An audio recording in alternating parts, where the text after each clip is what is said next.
Então, hoje estamos aqui para falar de lógica de programação de sistemas operacionais. Hoje vamos falar sobre os controladores, os dispositivos de entrada e saída. No início, os controladores eram os cartões perfurados, fitas magnéticas, e alguém precisava desempenhar o controle de entrada e saída desses periféricos.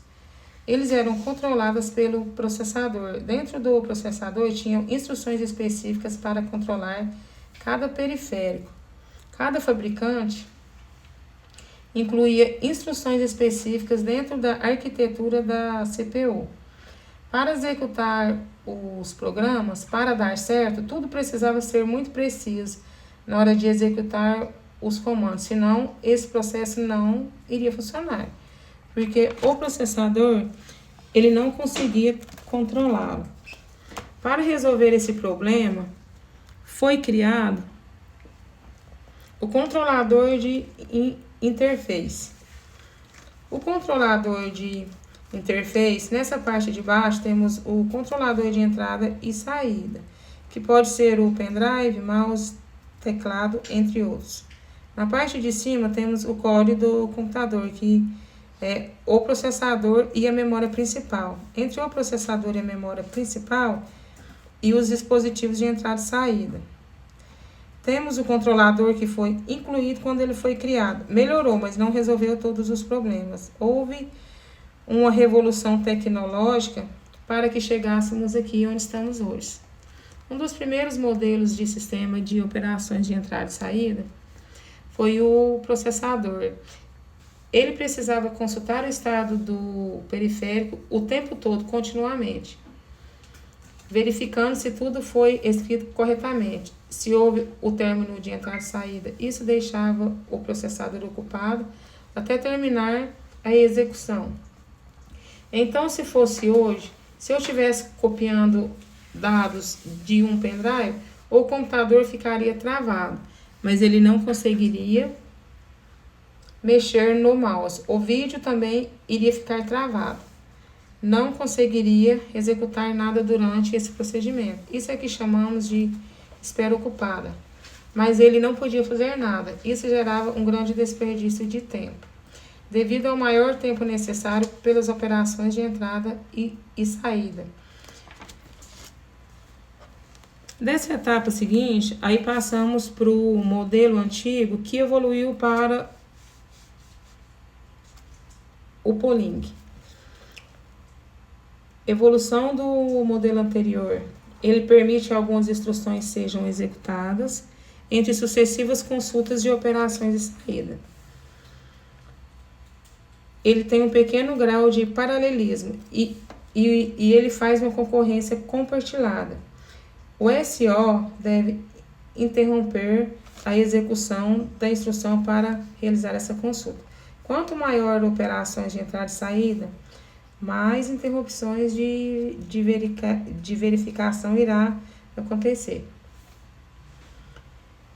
Depois dessa revolução do polling, veio entrada e saída por interrupção.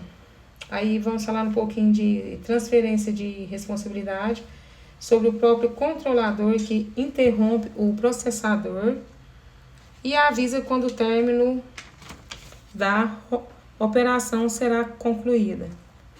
Nesse modelo, o controlador passa a ter mais protagonismo. E após o término da entrada e saída, o processador envia os dados para a memória principal. Então, é uma transferência de responsabilidade. Não total, mas em parte. Passa a responsabilidade nesse modelo, o controlador passa a ter o maior protagonismo para realizar essas operações. Após terminar a operação, o processador envia os dados para a memória principal, que pode gerar um problema na grande transferência de dados. Depois dessa operação, o controlador chama o processador para incluir essa operação. Por isso, o controlador faz essa operação, mas ainda precisa do processador para incluir essa operação. E por fim, passamos para acesso direto da memória, chamado de Direct Memories Access. Nesse modelo atual, que foram evoluindo, e hoje estamos com esse controlador de interface, além de controlar durante as operações de entrada e saída, ele transmite para o dispositivo dados do início ao final. Então, esse processador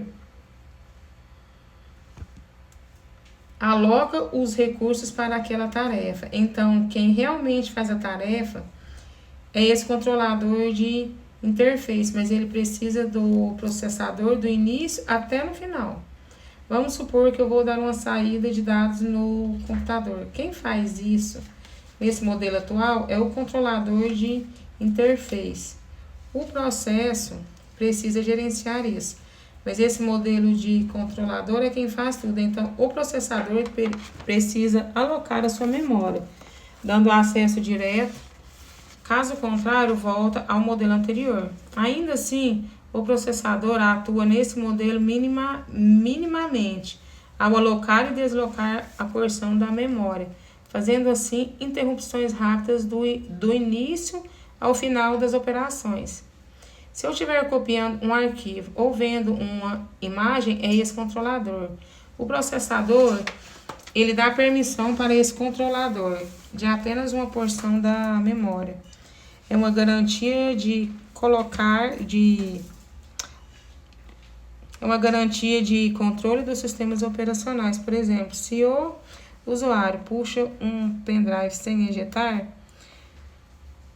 com segurança, só vai comprometer aquela porção. É uma maneira de blindar e assegurar a segurança do sistema operacional.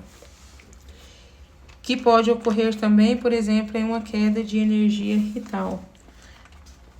Com isso, eu finalizo aqui mais uma etapa sobre os processadores entrada e saída.